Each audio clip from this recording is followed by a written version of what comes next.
Hi friends, myself Surya Kiran. Welcome to my show. Open your brains, catch my words. Friends, ఒక దయ్యాల కుంప tourist ప్లేస్గా మారుతుందని ఎవరైనా ఊహిస్తారా? ఊహించరు కదా, కానీ ఆ ఊహ నిజమైపోయింది. ఆ నిజమేంటో తెలుసుకుందామా మరి? Come on friends, let's start our episode. నాడు దయ్యాల కుంప, మరి నేడు? ఒకప్పుడు అక్కడ ప్రజలు అడుగు పెట్టాలంటే వణుకు. అక్కడ దయ్యాలు ఉండేవని స్థానికులు భ్రమపడేవారు. కానీ 100 ఏళ్ల తర్వాత అక్కడ పరిస్థితి మారిపోయింది. దానికి కారణం అక్కడి వాతావరణాన్ని పూర్తిగా ఫేమస్ టూరిస్ట్ స్పాట్గా మార్చేయడమే. ఈ బిజీ లైఫ్లో ఉన్న ఒత్తిడిని తగ్గించుకోవడానికి అదొక మంచి ప్రదేశంగా మారడమే. ఇలా మార్చడానికి చాలా కష్టాలు పడాల్సి వచ్చిందని నిర్వాహకులు క్రిస్టినా రోసి తెలిపారు.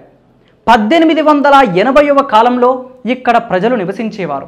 వారంతా బంగారం, వెండి తవ్వుకుంటూ జీవనం సాగించేవారు.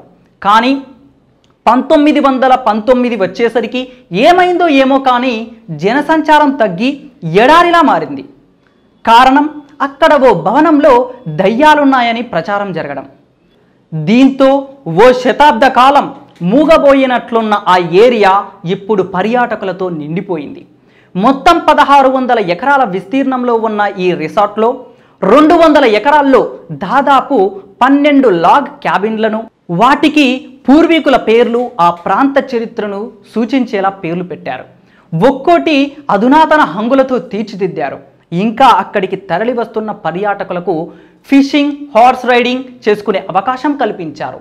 కాకపోతే ఇవి కొంచెం ఖర్చుతో కూడుకున్నవి. ఇక్కడ ఒక్కొక్కరికి ఒక రాత్రికి 630 నుండి 2100 డాలర్లు అవుతుంది. ఇంతకీ ఈ ప్రదేశం ఎక్కడ ఉందో చెప్పలేనే లేదు కదూ. కొలరెడాలోని డంటన్ హిల్ స్టేషన్ ప్రాంతం.